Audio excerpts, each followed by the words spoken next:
চট্টগ্রামের পতেঙ্গায় বাংলার জ্যোতি জাহাজে আগুন লেগেছে। নিয়ন্ত্রণে কাজ করছে ফায়ার সার্ভিসের ৭টি ইউনিট। সবশেষ খবর জানাতে যুক্ত হচ্ছেন সহকর্মী নয়ন বড়ুয়া। জয়, আগুন কি এখনো জ্বলছে? আর ফায়ার সার্ভিস কর্মীদের সাথে নিশ্চয়ই কথা বলেছেন, কি বলছেন তারা, বিস্তারিত জানাবেন।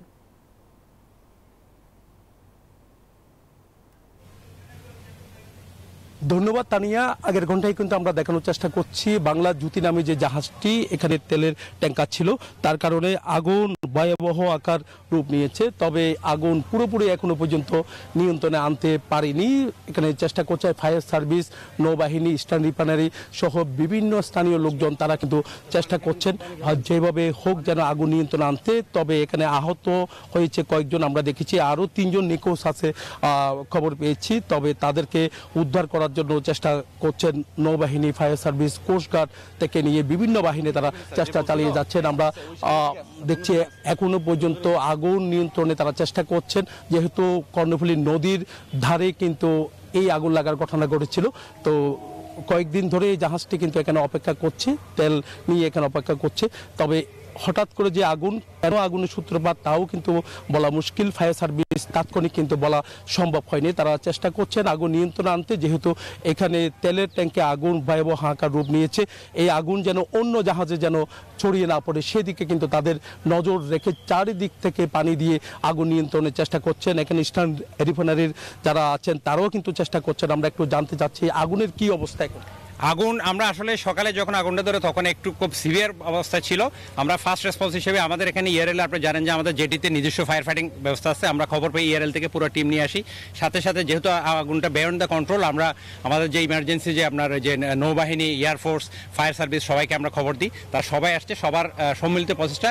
সর্বশেষ আমাদের আপনার পোর্ট অথরিটি, কোস্টগার্ড এবং এয়ারফোর্সের যে সম্মিলিত প্রচেষ্টা এবং ইস্টার্ন রিফাইনারির যে টিম আছে সম্মিলিত প্রচেষ্টা, আগুনটা এখন কিন্তু আমাদের কন্ট্রোলে আছে বলা চলে। তো পুরোপুরি এখন আমরা এক্সটিংগুইশ করা সম্ভব হয়নি। আমরা চেষ্টা করছি ইনশাআল্লাহ দ্রুত যাতে এটাকে রিকভার করতে পারি।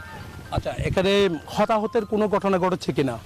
এই কোনো পর্যন্ত আসলে যেহেতু আমরা আগুন নেভানোর কাজে ব্যস্ত আছি, আমরা কিন্তু এই মুহূর্তে বলতে পারছি না সঠিকভাবে। সেটা আমরা আগুনটা এক্সটিংগুইশ করার পরে তারপর বুঝতে পারবো। তবে আমরা চেষ্টা করছি জাহাজে কেউ এখনো রয়ে গেছে কিনা এসকেপ করার জন্য। 3জন নিখোঁজ আছে আমরা খবর পেয়েছি, আসলে আপনারা তাদেরকে উদ্ধার করার চেষ্টা করছেন? হ্যাঁ, অলরেডি আমাদের যে চিটাং পোর্ট অথরিটির যে ইয়েটা আছে টিমটা, তারা অলরেডি জাহাজে প্রবেশ করছে, তারা কোর্স করতেছে যে কোনো কেউ আটকে আছে কিনা। এই তেল আমরা দেখছি যেখানে আগুন লেগেছে, যেহেতু তেলের ট্যাঙ্কার ছিল, এই তেল কিন্তু কর্ণফুলী নদীতে ছড়িয়ে পড়ছে। আরএফএল কিচেন সিঙ্ক, স্বাস্থ্যকর কিচেনের চিরস্থায়ী সমাধান। এরকম যদি নদীতে ছড়িয়ে পড়ে তাহলে কি মাছের ক্ষেত্রে, নদীর দূষণ ক্ষেত্রে কোনো সমস্যা হবে কিনা? আসলে জিনিসটা আমি একটু আপনাকে ক্লিয়ার করে বলি। এখানে কিন্তু এটা ডেডিকেটেডলি তেলের ট্যাঙ্কার, বাট তেলের ট্যাঙ্কারে আল্লাহর রহমতে এখনো কিন্তু আগুনটা পৌঁছায়নি।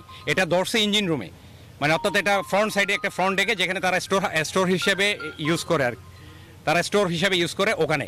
এখনও কিন্তু আমাদের এখানে তেলের মজুদ যেটা আছে সেখানে আগুন ধরে নাই। সো তেল স্পিলেজের সম্ভাবনাটা খুবই কম আর কি। আর আমরা সেভাবে প্রোটেকশন, আর যেহেতু এটা তেল ট্যাঙ্কার, এখানে নেসেসারি প্রোটেকশনটা দিয়েই কিন্তু তেল পরিবহন করা হয় আর কি। কিভাবে আগুনের সূত্রপাত হয়েছে তা কি বলা সম্ভব হবে? এই মুহূর্তে আসলে আমি বলতে পারছি না, এটা ফার্দার ইনভেস্টিগেশন করলে বলা যাবে। আমরা এসে দেখছি যে এখানে কিন্তু আগুন আছে আর কি।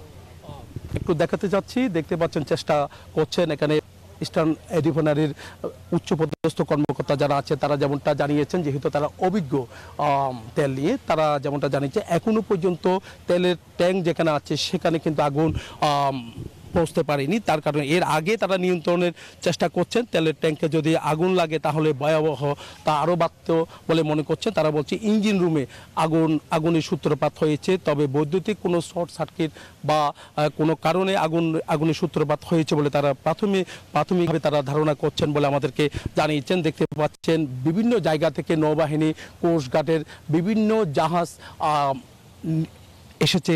এই যেখানে আগুন লেগেছে যে জাহাজ, সেই জাহাজের চারিদিকে কিন্তু তারা পানি দেওয়ার চেষ্টা করছেন, কোনোভাবে যেন আগুন ছড়িয়ে না পড়ে সেদিকে কিন্তু তাদের নজর আছে। আমরা দেখছি আগুন কিছুটা হলেও নিয়ন্ত্রণে চলে আসছে। ফায়ার সার্ভিসের যারা দায়িত্বে আছেন, যারা আগুন নিয়ন্ত্রণে কাজ করছেন, তারাও যেমনটা জানিয়েছেন যে আগুন নিয়ন্ত্রণে তারা কাজ চালিয়ে যাচ্ছেন। এখন আর আগুন ছড়িয়ে পড়ার তেমন কোনো সম্ভাবনা নেই বলে আমাদেরকে জানিয়েছেন। যদি তেলের ট্যাঙ্কে যদি আগুন না পৌঁছে তাহলে যে নদী দূষণ বা এখানে তেল ছড়িয়ে পড়ার যে আশঙ্কা করছেন সেটা থেকে রেহাই পাওয়া সম্ভব বলে তারা মনে করছে। তবে তদন্ত কমিটি গঠন করা হবে বলে আমাদেরকে জানিয়েছেন।